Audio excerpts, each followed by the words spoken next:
তো অবশেষে গুজরাট ভার্সেস আরসিবির ফাইনাল 2026 আইপিএল কনফার্ম হলো যে ফাইনাল হবে 2026 আইপিএল এ আরসিবি ভার্সেস গুজরাটের মধ্যে। কারণ আজ রাজস্থানকে হারিয়ে গুজরাট একতরফা ম্যাচ জিতে নিয়েছে, সুমন গিল একতরফা ম্যাচ জিতে নিয়েছে, গুজরাট ম্যাচ জিতে একদম ফাইনালে চলে গিয়েছে এবং ফাইনাল খেলার জন্য পুরো প্রস্তুত আছে এবং অনেক কিছু স্টেটমেন্ট নিয়ে চলে গেছে গুজরাট এবং সুমন গিল দেখিয়ে দিয়েছে যে ক্লাসিক সুমন গিল কাকে বলে। ক্লাসিক সুমন গিল কাকে বলে, একটা ইনিংসে 20টা চার মারা একটা চারটিখানি ব্যাপার নেই, সেখানে সুমন গিল সেটা করিয়ে দেখিয়েছে এবং সুমন গিল এবং সাই সুদর্শনের যে পার্টনারশিপ সেটা কিছু বলার ছিল না। কত সুন্দরভাবে চেস করেছে ভাবো। প্রথমে বলছি বৈভব সূর্যবংশী একটা ঝোড়ো ইনিংস খেলে, 96 রানের একটা ঝোড়ো ইনিংস খেলে এবং লাস্ট বলে সেই আগের দিনের মতো একটা সেম বলে সেম ভুল করে আউট করে যায় বৈভব সূর্যবংশী এবং ম্যাচকে ফিনিশ করে চলে যায় বৈভব সূর্যবংশী। কিন্তু আজকে যে 97 রান করে 96 রান করেছিল বৈভব সূর্যবংশী, সেই রানের জন্য আজকে রাজস্থান রয়্যালস 200 পার গেল, না হলে রাজস্থান রয়্যালস কোনোদিনই 200 পার যেত না। এবং ডোনাল্ড ফেরেরা খুব সুন্দর খেলেছে, 11 বলে 38 রানের একটা ঝোড়ো ইনিংস খেলেছে। আজকের ম্যাচে জয়সওয়াল খেলতে পারেনি, আজকের ম্যাচে খেলেছে জাদেজা খেলছে। আজকের ম্যাচে কয়েকটা ব্যাটিং একদম ফ্লপ গেছে, একদম বেকার গেছে। জয়সওয়ালের এই বছরটা সিজন অনেকটা খারাপ যাচ্ছে।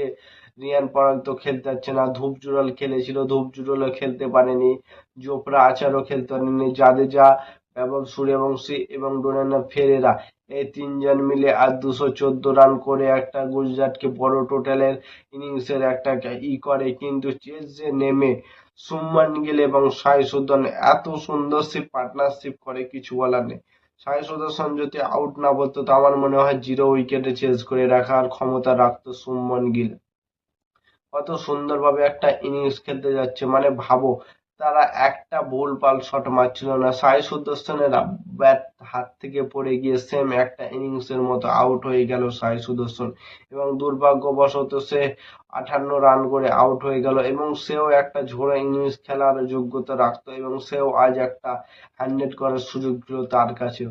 সেখান থেকে শুভমান গিল ক্লাসিক শট দিয়ে সে একদম পুরো টিমকে লিড করে নিয়ে গিয়ে একদম একটা 129 রানের একটা ঝোড়ো ইনিংস খেলে বাটলার এবং ওয়াশিংটন সুন্দর এবং রাহুল ত্রিপাঠী এই তিনজন নেমেছিল। এই তিনজন মিলে ম্যাচ জিতিয়ে রাখে। রাহুল ত্রিপাঠী এবং বাটলার এই দুজন মিলে ম্যাচ ফিনিশ করে আসে এবং সব থেকে ভালো করেছে সিরাজ, বল করেছিল, ভালো করেছিল, উইকেট নিয়েছিল, পাওয়ার মিলের মধ্যে জয়সওয়ালকে আউট নিয়েছিল এবং ম্যাচ হবে আরসিবি ভার্সেস গুজরাটের ম্যাচ হবে রবিবার। রবিবার কি গুজরাট আরসিবি কে হারিয়ে ফাইনালে চ্যাম্পিয়ন হতে পারবে, না আরসিবি ডোনেট করবে একদম গুজরাটকে?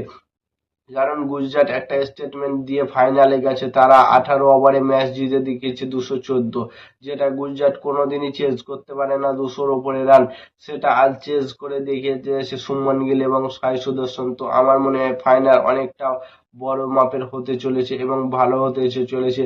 তো ফাইনাল দেখার জন্য এই চ্যানেলটাকে সাবস্ক্রাইব করো এবং নতুন কোনো আইপিএল ভিডিও দেখতে হলে চ্যানেলটাকে সাবস্ক্রাইব এবং ফলো করতে ভুলবে না। ততক্ষণের জন্য টাটা, বাই বাই, জয় হিন্দ।